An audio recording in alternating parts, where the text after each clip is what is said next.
Well, hello everybody. Sunil from London School of Financial Trading. Now, this is with reference to the workshop that we are conducting on the 16th of November, the trend flow workshop that we are looking at. I just wanted to go over the topics that we will be covering. This is a series of small videos that we've made, so you have an understanding of what we will be covering in the workshop. Let's start with the first part about the basics. Now, the basics are not really basics, but they're very important. It becomes very important for a person to understand the correct approach to the basics. There's a lot of information available, but what we do is we try to look at the correct approach. Now, for people who are completely new to trading, we have a set of notes, that is pre-workshop notes, which we give to the people, so you can read those and come to the workshop a little prepared, so we really don't waste too much time. Now, let's start off with the basics. We start off with the very stuff of the very basic of how does one really use the MetaTrader platform effectively. Now, a lot of you people, a lot of traders out there are really not aware of the intricacies of the MetaTrader platform, placing orders. Let's take a couple of examples for that matter.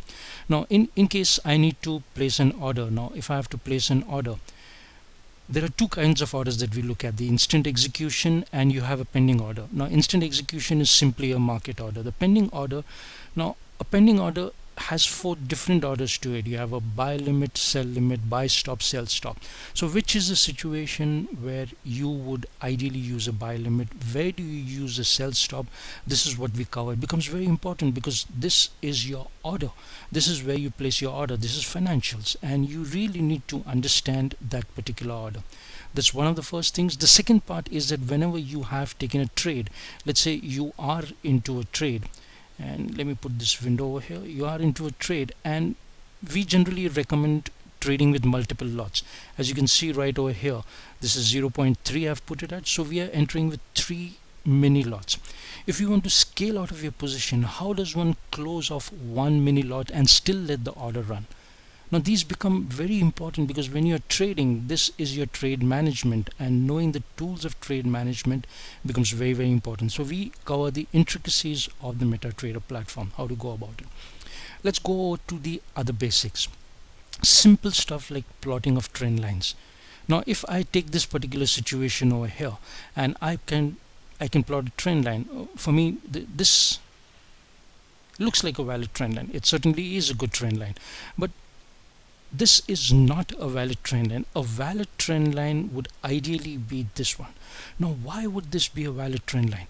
Because we identify certain fractal highs, certain fractal lows. A trend line must be plotted between fractal highs and fractal lows. Let's go over just some very basic rules. Simple rules of a trend line is you always plot a trend line from left to right, never from right to left. That is one. The second important rule of a trend line, which most traders are really not aware of, is a trend line should never go through the real body of a candle.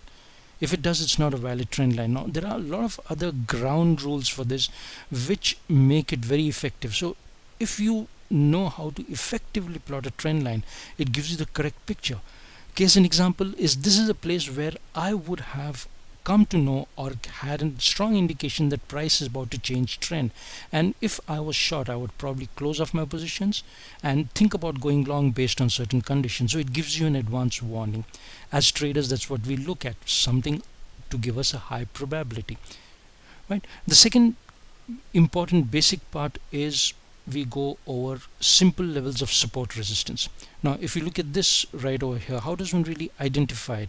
Simple levels like this is a support, which subsequently turns into resistance and resistance. Now, these levels become very important. And how does one identify these levels? How do you use them to your advantage? Identifying is one thing. How do you really use them? We call these levels as magnets. And understanding these levels and understanding these zones of supply and demand are very important. Then we will be going over the basic stuff like the best times to trade. This is our in-house indicator, which is very easy to make, very frankly, but it's just developed for our subscribers, which gives you the different time zones. Now, right over here you have the different time zones. The blue is the Asian zone, the green is the European London zone, and the red one, now this one is the US trading zone.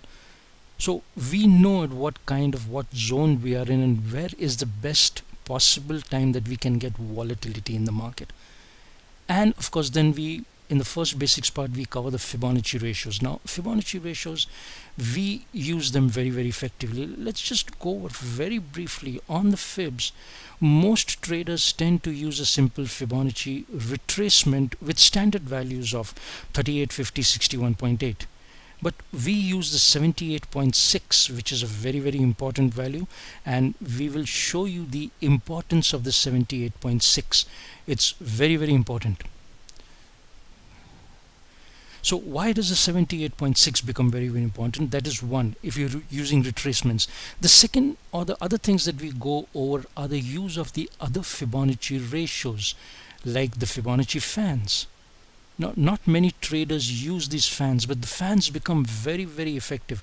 They in fact are much more effective than the Fibonacci retracements. You need to understand the situations when you need to plot the Fibonacci fans. Similarly, we'll go over Fibonacci expansions. When is the best situation that one would want to use the Fibonacci expansion? When should you use a Fibonacci fan? When do you use the retracement, and what levels do you apply? Now these basics are not really the basics which you come across every day. If you do a Google search, you will not come across these intricacies. There's a lot of information available. At the same time, it's not really true information. What I want to do, what we are doing, is give you the correct information. Alright, so this is the first part. In the second part, we'll go over the other topics. I'll give you a brief of the other topics, and I do hope this will help you to understand or to trade better, give you an edge. I do hope to see you for the workshop, and thank you for being